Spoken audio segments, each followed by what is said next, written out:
Porsche revealed the new Cayenne, and it's a comprehensive upgrade and a big step that affects nearly every area of the car, from styling through to performance, dynamics, comfort and technology. It has new exterior design with extensive changes to almost every panel.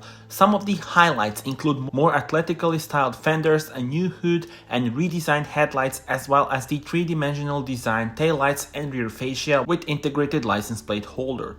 Porsche has integrated a completely revised display and control concept into the interior of the new Cayenne. In terms of powertrains, new Cayenne models have more power for all engine variants, and the V8 returns to the Cayenne S.